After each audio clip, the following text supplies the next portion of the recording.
Bismillahirrahmanirrahim. Iyaka na'budu wa iyaka nasta'in. अस्सलाम वालेकुम dear students, you are watching your own channel maths time Pak. आज हम लोग Oxford secondary mathematics student course book 2 updated edition exercise 3B का question number 7 start लेने जा रहे हैं। क्वेश्चन नंबर 7 हमारे पास क्या है? A property agent charges a commission of 2.5% on the selling price of a house. अब एक प्रॉपर्टी एजेंट है, उसने एक हाउस की सेलिंग प्राइस में 2.5% अपना कमीशन लिया है। अब पार्ट ए हम लोगों ने क्या फाइंड करना है? हम लोगों ने फाइंड करना है given that the agent sells a house for 650,000 find the amount of commission he receives. अगर एक एजेंट ने 650,000 में घर सेल किया है तो उसने अपनी कमीशन 2.5% उसका कितना बनता है, अगर हम लोगों को ये प्राइस गिवन है।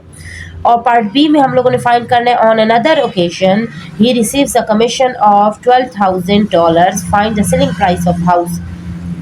तो अब दूसरे उसमें हमें लोगों को बताया गया कि अगर उसको कमीशन 12,000 मिलता है, $12,000, तो उस घर की कीमत सेलिंग प्राइस क्या होगी। अब ये दोनों पार्ट्स हम लोगों ने फाइंड कर लिया। So let's start. सबसे पहले तो सेल प्राइस हम लोग लिख लेते हैं जो हम लोगों को गिवन है। So sale price of a house is equal to कितने डॉलर्स था? $650,000 था। और अब हम लोगों ने फाइंड करनी है परसेंटेज ऑफ कमीशन जो हमें गिवन है। सबसे पहले मैंने आप लोगों को कहा था गिवन डाटा कलेक्ट करें, तो गिवन डाटा हम लोग लिख रहे हैं जो कि हमारे पास 2.5 कमीशन परसेंटेज गिवन है। अब ये अमाउंट कितनी होगी, ये जो कमीशन गिवन है ना, ये अमाउंट कितनी होगी? सो अमाउंट ऑफ कमीशन हम लोग फाइंड करेंगे। तो ये आप लोगों को पता है कि हम लोगों ने 2.5% को मल्टीप्लाई करना है $650,000 से। सो ये हमारे पास आ जाएगा 2.5 divide by 100 and multiply by 650,000। अब इसके हमारे पास 2 ज़ीरोस कट हो जाएंगे। 100 के 2 ज़ीरो से 2.5 मल्टीप्लाई बाय 6,500 आ जाएगा। और ये हमारे पास कितने डॉलर्स के बराबर है? 16,250 आ जाएगा हमारे पास। ठीक है, अब ये हमारे पास अमाउंट ऑफ कमीशन आ चुका है। पार्ट ए हम लोगों ने सॉल्व कर लिया है। ठीक है, ये डॉलर का साइन है हमारे पास। अब पार्ट बी को फाइंड करते हैं। अब पार्ट बी में उन्होंने हमें कमीशन बताई हुई है, उसकी अमाउंट बताई हुई है कमीशन की पार्ट बी में। ठीक है, तो सबसे पहले हम लोग कमीशन की अमाउंट लिख लेते हैं। अमाउंट ऑफ कमीशन हमारे पास गिवन है 12,000। अपनी बुक्स में से आप लोग देख लें, 12,000 ही है। अब रेट ऑफ कमीशन उन्होंने कितना बताया है?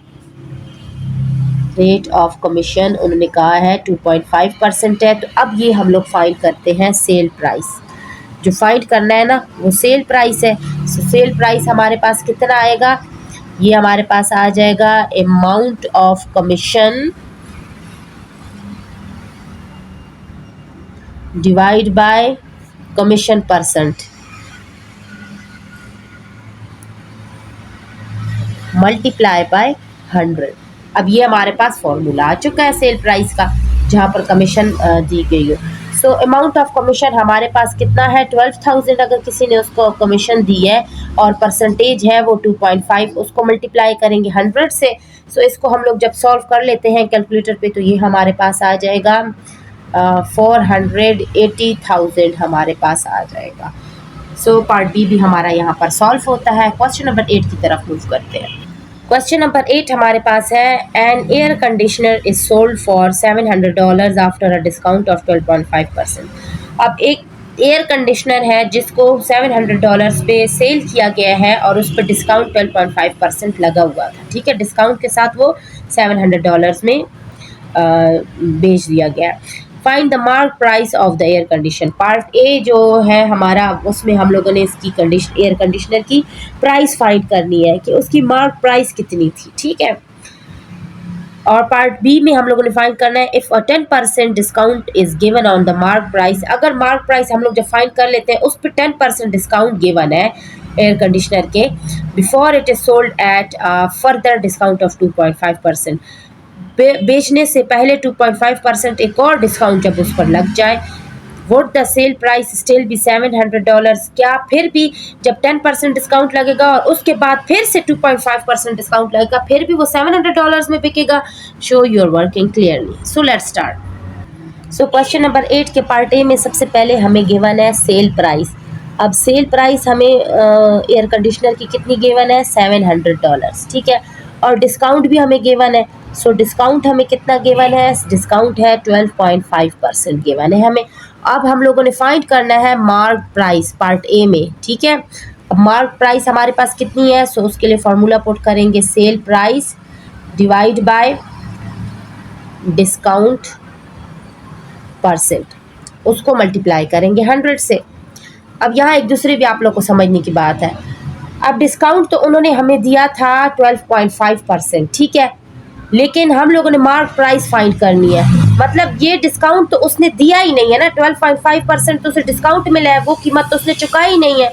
तो हमने तो इसमें वो प्राइस फाइंड करनी है जो उसने पे की है ना। तो अब हम लोग 100 में से ना 100% टोटल होता है, उसमें से 12.5% जो डिस्काउंट है ना उसको हम लोग सब्ट्रैक्ट करेंगे। ठीक है डियर स्टूडेंट्स, बात समझ आ रही है? टोटल 100% होता है, उसमें से 12.5% तो उसने पे नहीं किया है। जब उसने जो पे नहीं किया उसको हम लोग क्यों ऐड करें? फिर हम लोगों को जो मार्क प्राइस है वो पता ही नहीं चलेगी। अब जो उसने पे किया है उसको हम लोग फाइंड करेंगे। सो अब हमारे पास सेल प्राइस $700 थी और डिस्काउंट हम लोग 100 में से 12.5 सब्ट्रैक्ट करेंगे और मल्टीप्लाई बाय 100 कर देंगे। अब ये $700 है हमारे पास और 100 में से जब 12.5 सब्ट्रैक्ट हो गया, ये हमारे पास आ जाएगा 87.5% मल्टीप्लाई बाय 100 आ जाएगा। अब जब हम इसको कैलकुलेटर पे फाइंड करते हैं तो ये हमारे पास आ जाएगा $800। समझ आ गई डियर स्टूडेंट्स? सो अब हमारी मार्क प्राइस हमारे पास आ चुकी है 800। अब हम लोग इसका पार्ट बी सॉल्व करने जा रहे हैं। अब पार्ट बी में हम लोगों को उन्होंने डिस्काउंट दिया हुआ है कि अगर डिस्काउंट उसी चीज़ पे 10% का लगा है, 10%, ठीक है, और मार्क प्राइस हम लोग फाइंड कर चुके हैं। मार्क्ड प्राइस ये हमारे पास आया है $800, ठीक है। ये दो चीज़ें हमें इस क्वेश्चन में मालूम है। अब अमाउंट ऑफ डिस्काउंट हमारा ये अमाउंट 10% इस अमाउंट पर डिस्काउंट लगेगा, वो कितना होगा? सो हम लोग इसको फाइंड कर लेते हैं कि वो अमाउंट कितनी होगी। अमाउंट ऑफ डिस्काउंट तो ये हमारा हो जाएगा 10% ऑफ $800, ठीक है। अब इसको फाइंड करना है कि ये कितना होगा। तो 10% ऑफ $800 कितना होता है? तो 10 डिवाइड बाय 100 मल्टीप्लाई बाय 800 आ जाएगा। इसके 2 ज़ीरो से कैंसिल और 10 8 ज़र हमारा आ जाएगा $80। तो अमाउंट ऑफ डिस्काउंट हमें कितने का मिला है? $80 का मिला है। अब हम लोगों ने सेल प्राइस फाइंड करनी है, सेल प्राइस आफ्टर 10%। अब 10% के बाद सेल प्राइस उसकी क्या होगी जब उस पर हम लोगों को 10% डिस्काउंट मिल गया है। तो अब हम लोगों ने $800 जो हमें गिवन था उसमें से ये $80 सब्ट्रैक्ट किया, तो ये हमारे पास आ जाएगा $720, ठीक है डियर स्टूडेंट्स। सेल प्राइस हमारे पास 720 बन गई। अब फर्दर उसने 2.5% का हमें बताया हुआ है, तो अब percentage of further discount is equal to 2.5% दिया है। अब ये कितनी अमाउंट होगी? 2.5%। सो इसकी अमाउंट हम लोग फाइंड कर लेते हैं। So amount of further discount, ठीक हो गया, फर्दर डिस्काउंट ये हमारे पास हो जाएगा 2.5% ऑफ 720, ठीक है। अब $720। अब ये कितना होगा इसको फाइंड करते हैं, तो ये हमारे पास हो जाएगा 2.5 डिवाइड बाय 100 मल्टीप्लाई बाय 720। तो इस सब को जब हम लोग सॉल्व कर लेते हैं तो ये हमारे पास $18 आ जाएगा, ठीक है डियर स्टूडेंट्स। अब $18 हमारे पास आ चुका है। अब हम लोगों ने सेल प्राइस अब फिर से फाइंड करनी है कि जब 2.5% डिस्काउंट लगा है तो फिर सेल प्राइस क्या होगी। सो यहाँ पर हम लोग कर लेते हैं, नेक्स्ट पेज पे कर लेते हैं। यहाँ sale price after further 2.5% discount is equal to कितने डॉलर्स थे हमारे पास 720 में से हम लोग सब्ट्रैक्ट करेंगे $18 को, तो ये कितने डॉलर्स आ जाएगा $702 हमारे पास आ जाएगा। सो उन्होंने पूछा है क्या जो है ना ये फिर भी सेम रहेगी $700 के, तो नहीं सेम रहेगी क्योंकि ये $702 आ चुका है हमारे पास और दूसरे में हमारे पास $80 आया था ना, तो दोनों में हमारे पास चेंजेस आ रही हैं। तो हम लोगों ने क्या आंसर देना है, know the sale price would not be the same. ठीक हो गया डियर स्टूडेंट्स, नेक्स्ट क्वेश्चन की तरफ मूव करते हैं। क्वेश्चन नंबर 9 है, Farhan orders 1 plate of seafood fried rice at a restaurant which offers a 25% discount. अब फरहान ने एक sea food fried rice order किया है एक रेस्टोरेंट में जिस पे 25% डिस्काउंट है। The mark price of the seafood fried rice is $9.50। अब उसकी मार्क प्राइस जो राइस थे उनकी है $9.50। Given that there is a service charge of 10% and GST at 7%। अब उस पर सर्विस चार्ज एक 10% लगा हुआ है और जीएसटी हमारे पास 7% लगा हुआ है। Find the total amount of money he has to pay. अब हम लोगों ने फाइंड करना है कि उसने वो उस फ्राइड राइस जो उसने सी फूड खाया है उसकी कितनी कीमत वो पे करेगा, amount total. So let's start. अब सबसे पहले हमारे पास जो डाटा गिवन है उसको हम लोगों ने फाइंड कर लिया है। Mark price of seafood fried rice हमारे पास $9.50 है और डिस्काउंट परसेंट हमारे पास 25% है।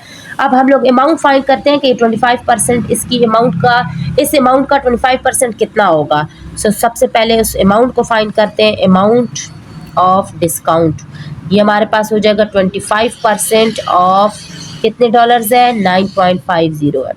तो ये 25 डिवाइड बाय 100 मल्टीप्लाई बाय 9.50, इस सब को हम लोग कैलकुलेटर पे सॉल्व कर लेते हैं जल्दी से। तो ये हमारे पास आता है $2.375। ठीक है, अब टोटल बिल हम लोग फाइंड करते हैं। सो टोटल बिल हमारे पास कितनी होगी,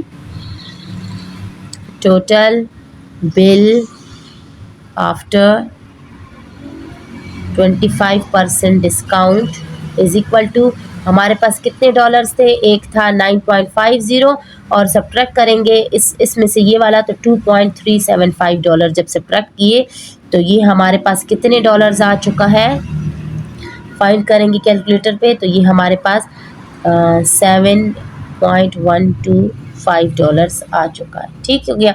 अब बिल उसने ये देनी है। अब हम लोगों ने फाइंड करना है जो उन्होंने हमें बताया है कि सर्विस चार्जेस में हमारे पास 10% जो है ना सर्विस चार्ज है पे करना है और जीएसटी 7%, तो दोनों को ऐड कर लेते हैं। ये हो जाएगा